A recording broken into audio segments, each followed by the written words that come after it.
ஐயா, எதுவும் வேணுமா? இல்ல, என் ஸ்கேல் மிஸ் ஆயிடுச்சு. அதை தான் தேடிட்டு இருக்கேன். நீ உன் வேலையை பாரு. சரிங்க ஐயா.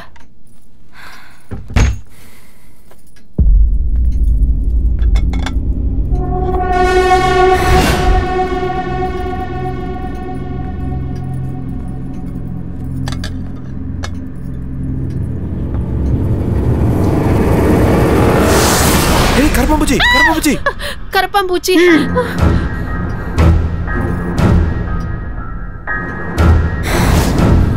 முத்தம்மா, ஐயா, உன்னோட சமையல் ரொம்ப நல்லா இருக்கு. நீ அப்படியே மெயின்டைன் பண்ணு. சரி ஐயா. என்னோட ஸ்கேல் எங்க?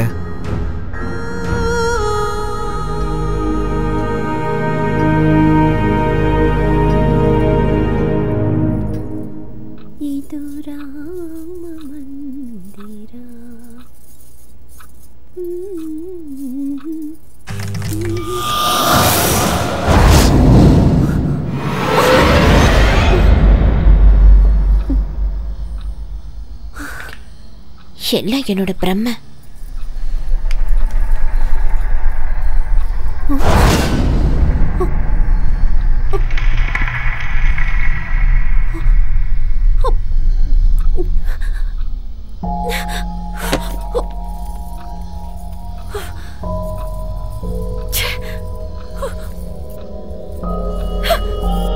எதுக்கு இங்க வந்து உட்கார்ந்துட்டு என்ன பயமுறுத்திட்டு இருக்க? எல்லாம் இந்த பாண்டியோட வேலைதான். எங்க தூக்கி எறிஞ்சாலும் திருப்பி வீட்டுக்குள்ளேயே கொண்டு வந்துடுறான். இங்க வா, உனக்கு என்ன பண்றேன்னு பாரு. இனிமே எப்பவும் என் கண்ணு முன்னாடியே நீ வரக்கூடாது. உன்னை வெளியே தூக்கி போடுறேன் பாரு. இத பார்த்தாலே வெறுப்பா இருக்கு.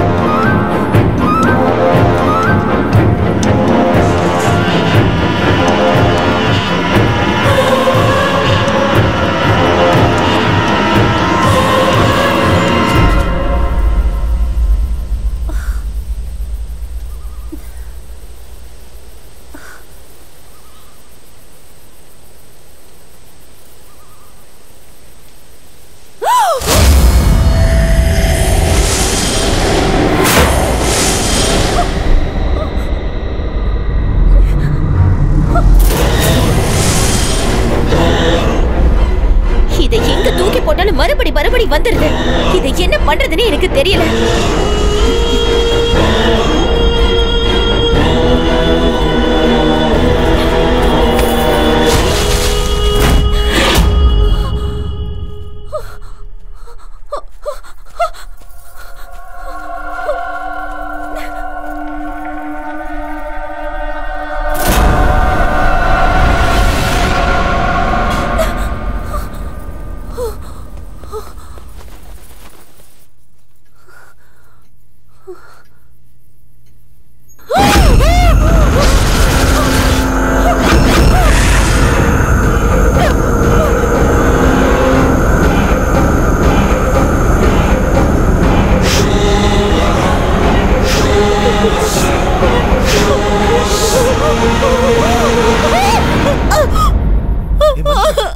என்னாச்சு?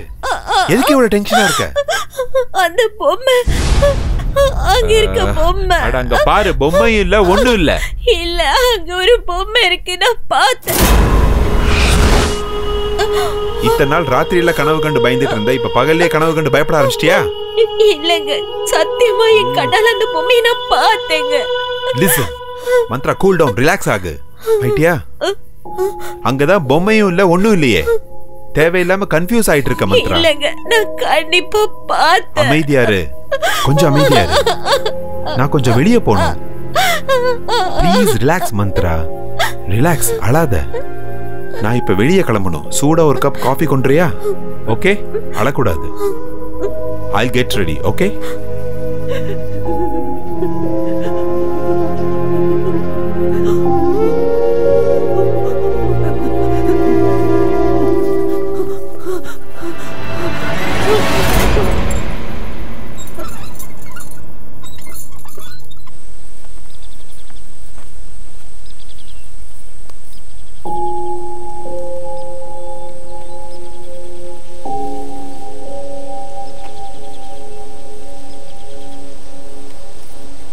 அக்கா, அக்கா, என்ன ஒரு மாதிரி இருக்கீங்க? என்னமோ மனசு சரியில்லை முத்தம்மா. இந்த வீட்ல நடக்கிற எதுவுமே எனக்கு பிடிக்க மாட்டேங்குது. எனக்கும் அப்படிதான்க்கா. சொன்னா நீங்க பயந்துருவேங்கன்னு நான் சும்மா இருக்கேன். இந்த வீட்ல யாரோ அங்கேயும் இங்கேயும் ஓடுற மாதிரியே இருக்கு.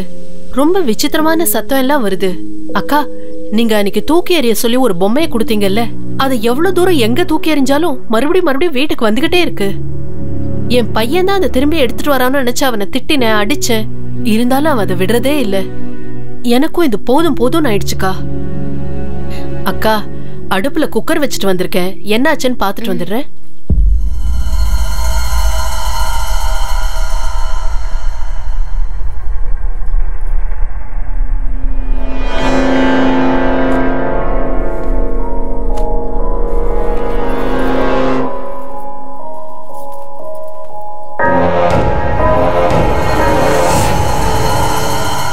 இல்லைங்க முதலாளி ஐயா, நான் எந்த தப்பு செய்யல.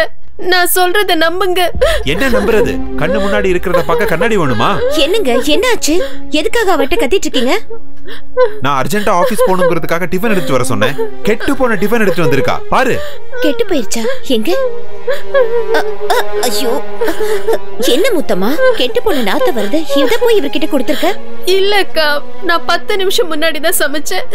அது எப்படி கெட்டு போச்சுன்னு எனக்கு தெரியல. தயவு செஞ்சு என்ன நம்புங்க அக்கா. தப்பு செய்யறது என்னன்னு கேட்டா உடனே அழுகிறது. இந்த வேலைக்காரங்களே இப்படிதான். எனக்கு இருங்க. எப்படி நடந்துச்சு முத்தமா? எனக்கு இது எப்படி நடந்துச்சுன்னே தெரியல. என்ன நம்புங்க அக்கா.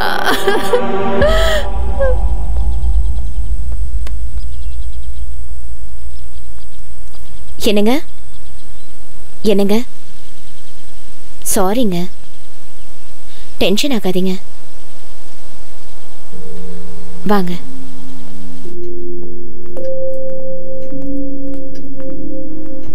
சாப்பிடுங்க. சாரிங்க, எப்படியோ தப்பாயிடுச்சு. நீங்க டென்ஷன் ஆகாதீங்க, அமைதியா இருங்க. நாளையில இருந்து நானே உங்களுக்கு சமைச்சு தரேன். இன்னைக்கு ஒரு நாள் மட்டும் அட்ஜஸ்ட் பண்ணிக்கோங்க ப்ளீஸ்ங்க. அட்ஜஸ்ட் பண்ணிக்கிறது வேற, தப்பு பண்ணிட்டு இல்லன்னு சொல்லி வாதாடுறா பாத்தியா? இல்லங்க, இரிட்டேட் ஆகுது. என்ன பொறுத்த வரைக்கும் முத்தமா அந்த மாதிரி பொய் சொல்ற பொண்ணு இல்லங்க அவ. அப்படினா சமைச்சு முடிச்சு 10 நிமிஷம் கூட ஆகல, அதுக்குள்ள கெட்டு போயிடுச்சுன்னு சொன்னா நம்ப சொல்றியா? நான் நம்புறேங்க. ஃப்ரெஷ்ஷா இருந்தப்போ நான் என் தலையில எடுத்து வச்சோன வாடி போனதை நான் என் கண்ணால பார்த்தேங்க. அதே மாதிரி எங்க எதுவும் நடந்திருக்க கூடாது. கொஞ்சம் அமைதியா யோசனை பண்ணி பாருங்க. எனக்கு பயமும் இல்ல, பிரமையும் இல்ல. எனக்கு நடந்ததை நான் உங்ககிட்ட சொன்னேன், அவ்வளவுதான். தயவு செஞ்சு இதை உதாசீனப்படுத்தாதீங்க. ஏதோ தப்பா இருக்குங்க. Yes, something is wrong. அண்ணி சொன்னது கரெக்ட் தான்டா. என்னடா கரெக்ட்? சாப்பாடு கெட்டு போச்சு, பூ வாடி போச்சு, சவுண்ட் கேக்குது, இதெல்லாம் ஒரு விஷயமாடா? புல்ஷிட். உனக்கு வேணா இது புல்ஷிட்டா தெரியலாம், ஆனா எனக்கு கொஞ்சம் சீரியஸான விஷயமா தான் படுது. அப்படின்னா அந்த வீடை வாங்கணும்னு நினைச்சதுல இருந்தே ஏதாவது ஒரு விபரீதம் நடந்துகிட்டே இருக்கு. வீட்டுக்கு வந்த முதல் நாள்லயே என் முன்னாடி யாரோ வந்து நின்ற மாதிரி இருந்தது. வித்தின் a செகண்ட் நமக்கு அந்த வீடு எடுத்து கொடுத்த புரோக்கர் ஆக்சிடென்ட்ல இறந்துட்டான்னு நியூஸ் வந்தது. மொத்தத்துல அந்த வீடால எல்லாருக்கும் கெட்டதுதான் நடக்கும்னு தோணுது. அதுக்கு வீட்டை காலி பண்ணலான்னு சொல்றியா? இல்ல, அந்த வீட்டுக்குள்ள ஒரு நிம்மதியான சூழலை உருவாக்கணும். அது எப்படி?